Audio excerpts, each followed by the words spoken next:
Hello once again, and welcome back for episode 2 of our apparatus showcase series, where today we will be looking at the second truck in the series, and that is Squad 13. Squad 13 is a 2004 Pierce Aero XT. It is a engine company, essentially. The designation Squad is a kind of a sub-classification, so to speak, for an engine company that classifies it as a rescue engine.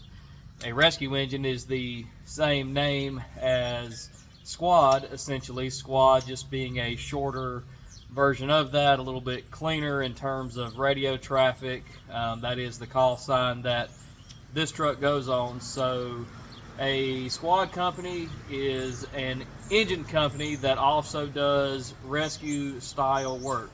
So we discussed that Engine 13 is primarily a fire suppression based apparatus. Pretty much every function that Engine 13 is expected to function, this truck performs those same functions. But as you will see as we walk around, this truck also carries various rescue equipment for both vehicle extrication, machinery extrication, rope rescue, water rescue, and some other rescue type incidents, plus some additional medical and patient care devices on this truck as well.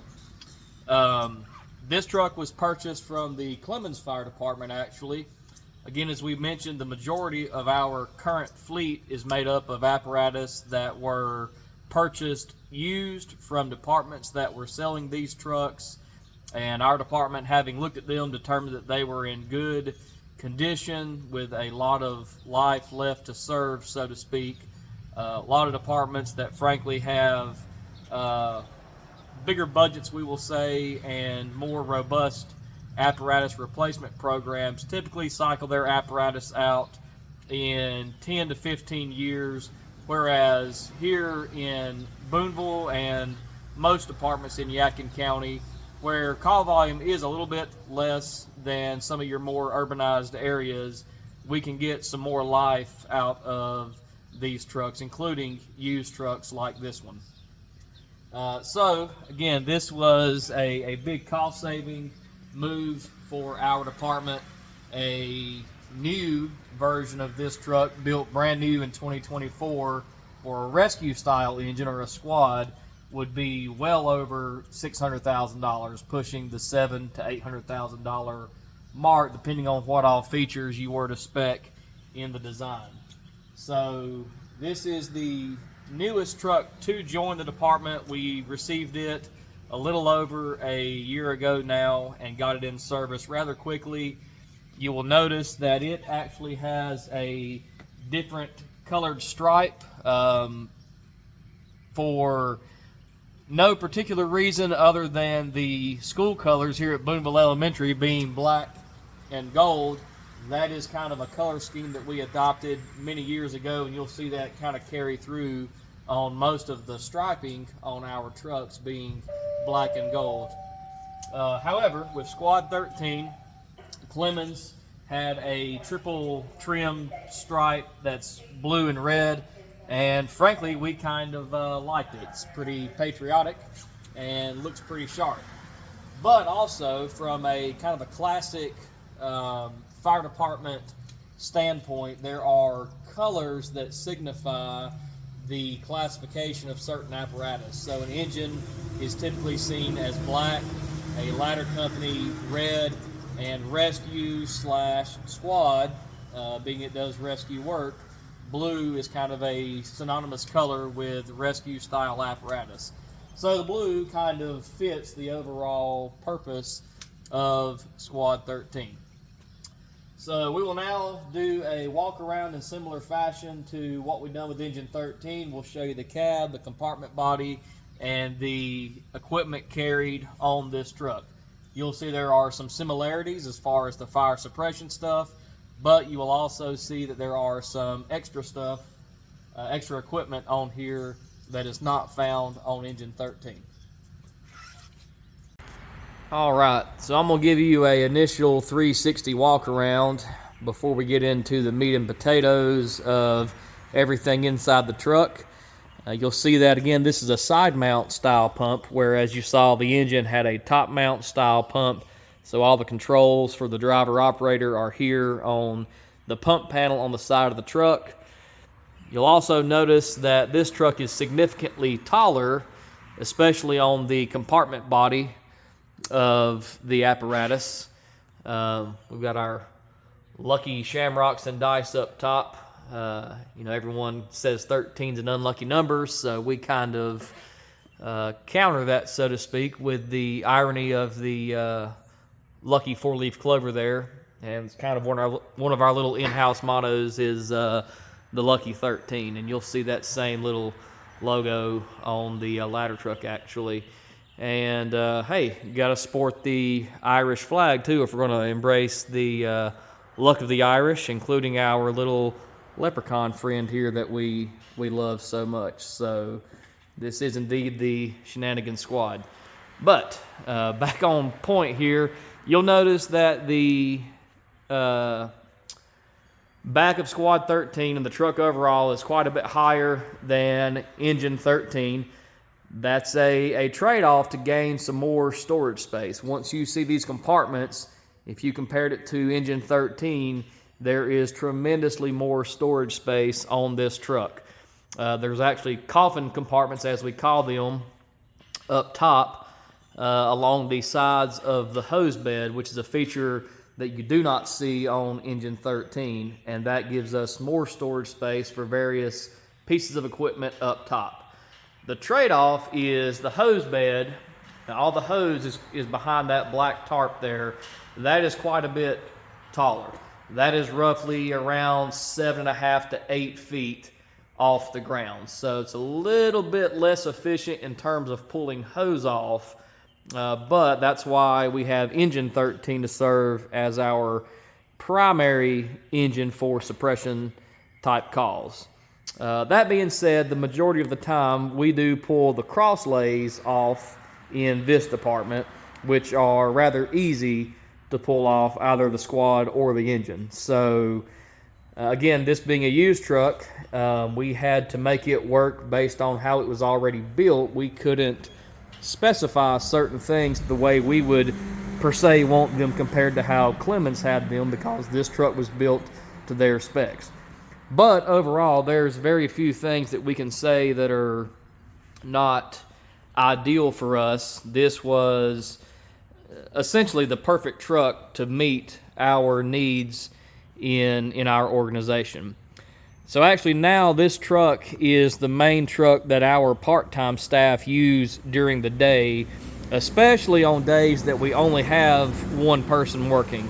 Usually we have 2 or 3, but as being a part-time only program, there are just simply days that we don't have more than one person on shift due to their all of our part-time employees' availability being so, we'll just say, hit or miss.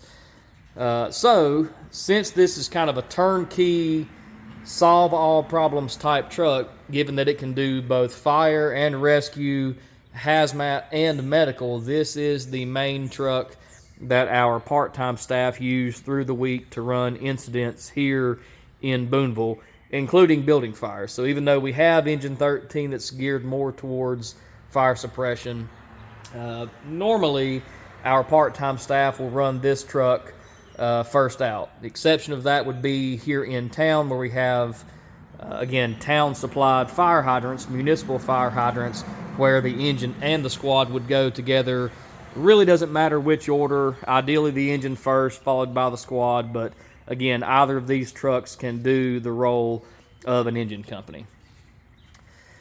So briefly looking up front in the cab, again, you can see with the custom style chassis here, 4 doors, we have a huge amount of storage space in the back.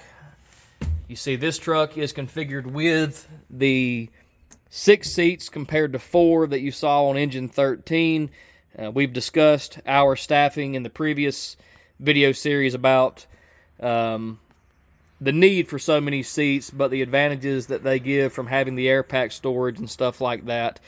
So again, these seats are typically not always filled by too many people because of how we function as a mainly volunteer combination department. But the storage space offered, again, here in the custom cab with the air pack seating is tremendous.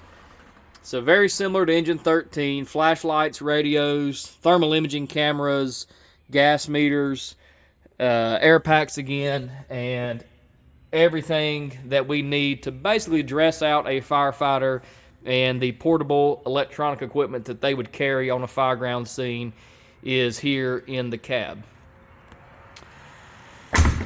I didn't mention the tank and pump specifications. It's 1,000 gallons on this truck, same as engine 13, and the pump is a 1,250 gallon per minute pump, so a few less gallons per minute overall. And it is a two-stage pump, which is unique to our department. There's no other two-stage pumps here, and that essentially is an option that allows the pump to change the direction that the impeller inside the pump is spinning to either boost pressure or boost water volume. And we won't get into kind of the why and how-tos of that, but that's one unique thing to this truck, is having the two-stage pump. Up top we have a large cross storage compartment that we keep our long-handled tools in, shovels and brooms. Also we have our pickets that we typically use for establishing anchors if needed for rescue work, to anchor a rescue rope system off of. Those pickets can be driven into the ground to form a man-made anchor if we don't have a tree or guardrail or something else that is pretty heavy to anchor to. We have those up top. Engineer's compartment, very similar to engine 13. A lot of your adapters, wrenches, and things for addressing hose lines and fire scene management, fire line tape. But we also have our medical PPE and medical equipment here, versus on the engine, it's in the cab as you saw. So we've got some storage space that gets taken up on the truck body for our medical stuff. So this truck also carries our advanced scope medical equipment. So our advanced airways, drugs, medications for patients. This truck is one of the 3 trucks that carries our advanced scope equipment. Next compartment is hand tools, in very similar fashion to engine 13, except they are on these fancy swing out doors. So this is an Aero XT chassis made by Pierce, and it's a little bit of a higher end chassis, and some of the additions that Clemens elected to add on for some additional cost, of course, are quite handy. And you can see how much deeper and larger this compartment is compared to the shallower compartments we had on engine 13. So this truck is all about storage space for us. It's like a big rolling toolbox with water and a pump on it. So as far as the hand tools, same thing, forcible entry and overhaul work is kind of the focus on these various hand tools you see here. Last compartment on the driver's side gets into more of the rescue stuff. So this is where you see the big difference in this truck and engine 13. So this truck carries wood cribbing to help stabilize overturned vehicles. So imagine a vehicle on its side or on its top. It's very unstable. We use those wood blocks to make a crib stack or to take up void areas to stabilize a vehicle before we start performing extrication or removing a victim from a vehicle. If we need more stabilization for a larger vehicle or a vehicle that is very unstable, we carry these Paratech rescue struts. And they are rated to support around 6,000 pounds of weight. They extend out manually to take up the needed length.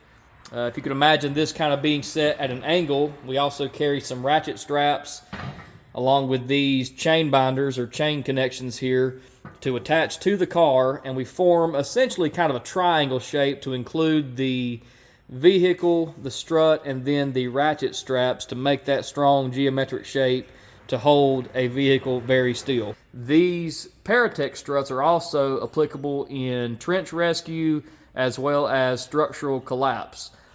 We do keep a few adapters here to address a very, very basic structural collapse type problem. So we can set what we call a T-post or a spot T in, say, a building where a car has perhaps drove through a building and there's concern for a wall or a section of roof or ceiling to fall down. We can set a couple of these struts in place up and down from floor to ceiling and run a header post across the top and bottom and capture that load to help stabilize that area to perhaps perform extrication on the vehicle that ran through the building as an example. So that is a very, very technical level incident, but the majority of what we're looking at here is really focused on vehicle extrication, which is the most common type of rescue incident that our department gets into. On the back side of this pull-out tray here, you will see these black rubber pads. Those are actually high-pressure airbags.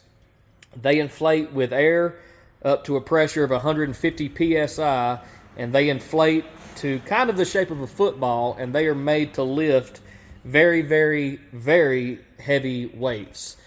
So the first bag is rated up to 17 tons, and the next bag is rated up to 30 tons, and that is at 1 inch of lift. So imagine a heavy vehicle, tractor and trailer, some heavy object on a person or on a vehicle. We can lift that off in conjunction not only with the airbags, but also, if needed, incorporate the struts as well.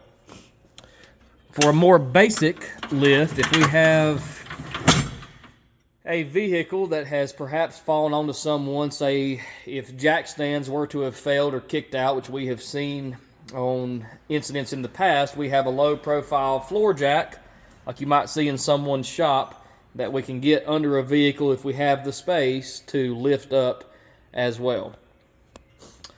Beyond that, we have the control box for the airbags themselves. The regulators and hoses are in that big black box right there. And then we have a rescue air chisel, is this Ajax kit up top here, and that is a air-powered chisel that we can use to cut through various parts of vehicles, typically in our application for assisting in removal and extrication of victims inside of a vehicle that's been crashed. Moving around back, you see we have another electric ventilation fan, and similar to engine 13, the same complement of saws, a tree saw, a ventilation style chainsaw, and another rotary or K12 saw for ventilation. We also have our leaf blower to assist in getting debris out of the roadway normally when we have a crashed vehicle and parts scatter everywhere. We have that on here as well. In terms of ground ladders, again, pretty much the same thing as engine 13 as you saw, same purpose, victim access, roof access, things like that. And then we also have our backboard on here. So if we have someone who has sustained a possible spinal injury, a neck injury, especially in a car accident, we will try and stabilize their spine, their neck, and they'll get placed on that backboard for removal from the vehicle.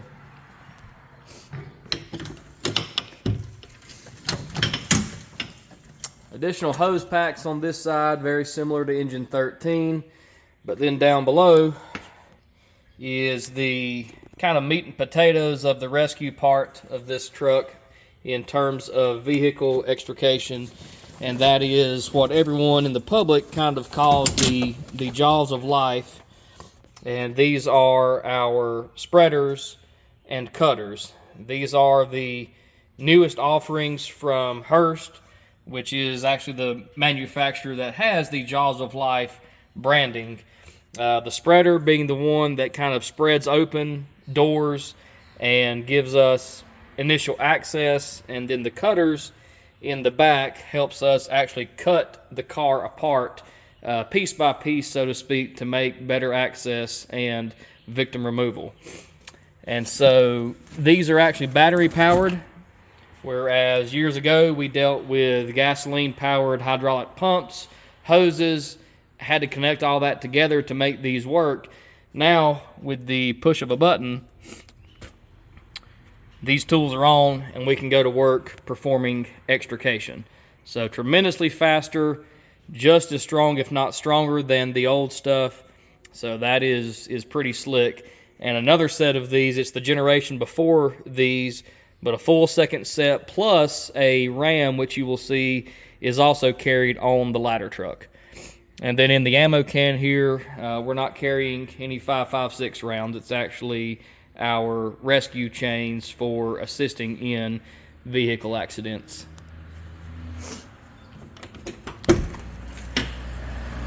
High side compartment here is primarily rope rescue. We have our harnesses that our guys would dress out in if they're going to be suspended on any kind of rescue rope, their rescue helmets, and then up top is all the various rescue rope on this truck, mainly 200 feet sections of rescue rope plus shorter sections of what we call body cord, which is rope that's 25 to 50 feet long to address packaging of patients, doing anchors and things like that. The big bag here has all of our hardware for making rescue rope systems, so carabiners, pulleys, rope grips, and different things to establish a rope rescue or mechanical advantage or lowering system to address high angle and low angle rope rescues. So we can do both high and low angle. High angle being where someone is in some capacity going to be suspended from a high anchor point. We can use the ladder truck as an example to establish a high anchor point, but the majority of what we deal with here is low angle rescue, typically due to a vehicle that's ran off the roadway down a steep embankment. And so a low angle rescue, we would establish a rope rescue system to assist in hauling a patient up a hill, and that patient typically being packaged in some kind of a packaging device, such as the Stokes basket. If you can see it there, we carry that on the top of the cab on Squad 13, and that is what a patient would be laying in to be brought up a embankment, or if they were suspended from a high point, they would also be packaged in that same Stokes basket you see up top there. Other than that, we have our RIT equipment, same as you saw on Engine 13 for addressing a downed firefighter in a building fire. We also keep that same equipment here on Squad 13 for the same purpose. And our last compartment is mainly for scene management, also a few rescue and hazmat options in here. So we have some scene lighting on this truck. This truck also has an onboard PTO generator with one cord reel that you see there. So we can get lights and other power tools inside of a building. Or if we're doing extrication, we have both battery and corded sawzalls on this truck. So this is our corded sawzall. We can use that off the generator if necessary to assist in cutting the car or a vehicle if the cutter needs some assistance or whatever the situation is. We can use sawzalls and other devices to assist in that. We've also got our kitty litter or our oil dry and our hazmat booms and pads for addressing those fluid spills and minor hazmat incidents that we would run into from a car accident.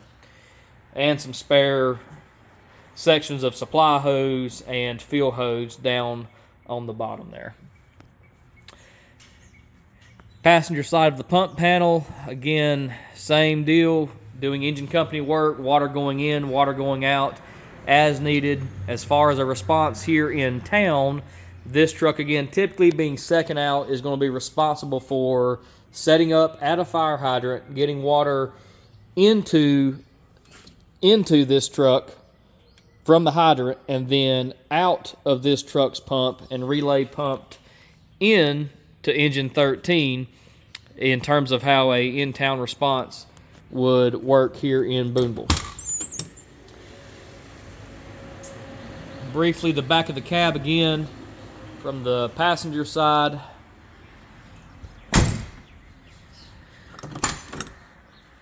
And also the officer seat, pretty similar to engine 13.